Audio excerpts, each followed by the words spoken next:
When it comes to quitting smoking weed or quitting any drug for that matter, it could be quitting vaping, quitting smoking cigarettes, quitting drinking alcohol. People often say two things. They say, one, you're only going to quit if you want it bad enough. So a lot of people out there will look at people who are struggling with addiction and say, oh, they just don't want it bad enough. They don't want to quit bad enough. Therefore, they're never going to succeed. Secondly, people will look at people who are suffering from addiction and they will say, stop making excuses. You continually make excuses, and until you stop making excuses, you're never going to succeed in quitting said drug, whether it's weed, nicotine, alcohol, pills. And I want to talk about those two different scenarios in today's video. If you're new to the channel, my name's Dr. Frank. I suffered with nicotine, THC, energy drink, and adult media content addictions. And now I run the company AddictionMindset Recovery Coaching, which helps you guys quit those things. Be sure to check out the link in the video description, the pinned comment, or the link in my profile if you want more information about our free and paid programs. First is the concept of not wanting it bad enough. And we have to ask ourselves, what is it? So you don't want to quit smoking weed because if you wanted it bad enough, you would quit. And I think the resounding theme behind the idea of it is sobriety. You must not want to be sober, because if you wanted to be sober, you would quit. You would fight for it. You would fight for sobriety. And looking back on my own journey struggling with addiction and different shifts in mindset that I had along the way, I don't think that I particularly wanted to be sober. And being honest, even though I talk about sobriety on my channel a lot, I use the word a lot, I could actually care very, very little about sobriety. Now, that makes a lot of sense because I spent a lot of time saying, oh my God, I want to quit smoking weed so bad.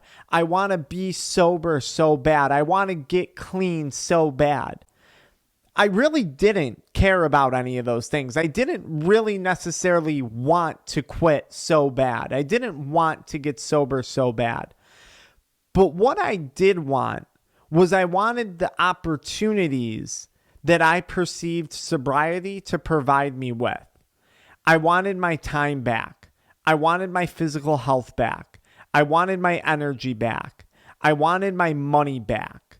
Those are things that I really wanted. Those are it's that I really, really wanted. So when I would say to myself, the conversation in my head, God, I want to quit smoking. I want to be sober so bad. Well, yeah, I guess people were right in a sense. I really didn't want that, right? At that point in my life, there must have been some level of enjoyment from nicotine, weed, pornography, energy drinks, and other things like that. Maybe it was the taste. Maybe it was the act of inhaling smoke. Maybe it was the social situations that I would be in with those substances. So did I really want to be sober? Not necessarily. But did I want to watch my bank account grow? Did I want the time and the health to pursue a new, more meaningful relationship? Did I want to focus on my business? Did I want to focus on rebuilding and building my business? Absolutely. Did I want my physical health back so I could have the energy to go accomplish the things that I wanted to do day to day? Absolutely, without question. So what my mind shift was a matter of identifying what was it that I really wanted. And once I identified what it was, and I promise you, it was not sobriety, it was not getting clean. But once I found that purpose, boom, now I had something I was willing to fight for. Now I had something that I wanted so badly I could taste it. I knew I was on the verge of something great. I knew there was something that I could get excited about. Because getting excited about sobriety, wasn't going to happen. Getting excited about not doing drugs anymore, wasn't going to happen at that point in my life. I could get excited, though, about building a better future for myself in all those other categories, all those other aspects. Now, the second thing has to do with the excuses and making excuses. And this is a reality when it comes to active addiction. And I used to be so offended by someone if they would say, stop making excuses, just quit. And what I've realized was I was a professional at making excuses to continually justify addiction. Yet when I would require myself to make one excuse as to why I should stay sober, as to why I shouldn't pick up the drug, as to why I should stay firm in my quitting process, it was like crickets in my brain. If I needed an excuse to go buy weed, to go take more of the drug, to go hit my vape, to go chew tobacco, I could always find a reason. I could always find an excuse. And I'll tell you what, a lot of times those excuses, they were valid. They were with good reason. I went through hardships. I've had struggles in my life. I'm going to have plenty more struggles ahead of me in life. I'm going to have reasons, valid excuses as to why I could reach for a substance. Just like I'm sure many of you guys watching this channel have valid excuses. But you know what? We don't have to give the validity to those excuses. We don't have to act on those excuses. And this is a very, very powerful thing. To have an excuse, to have a good reason to give up, to have a good reason to give into the drug, to quit on quitting and ignore that reason, push beyond that reason.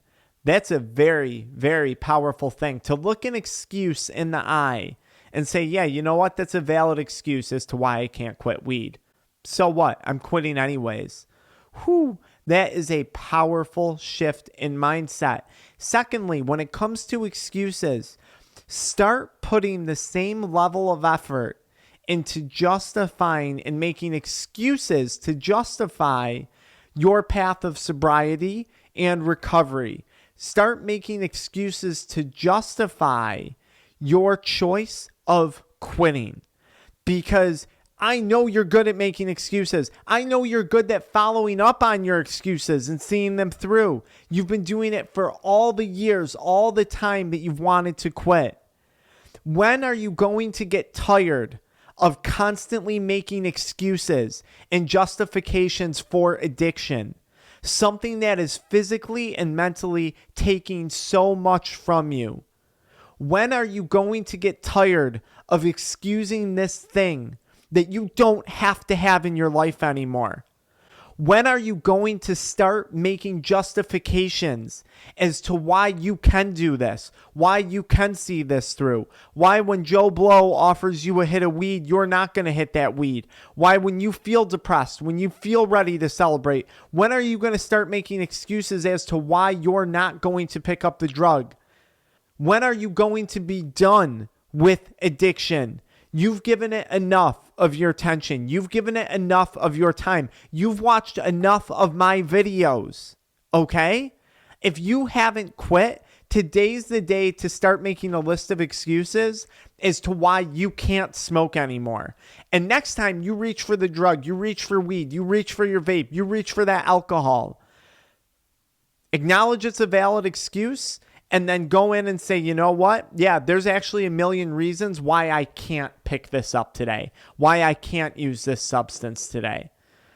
Focus on the reasons why you're quitting. Focus on what it actually is, the reasons why you want to get sober. I think you're going to find those reasons are rooted in opportunity and just really, really potentially positive things in your future. So it's not so much about sobriety. It's not so much about the excuses we make.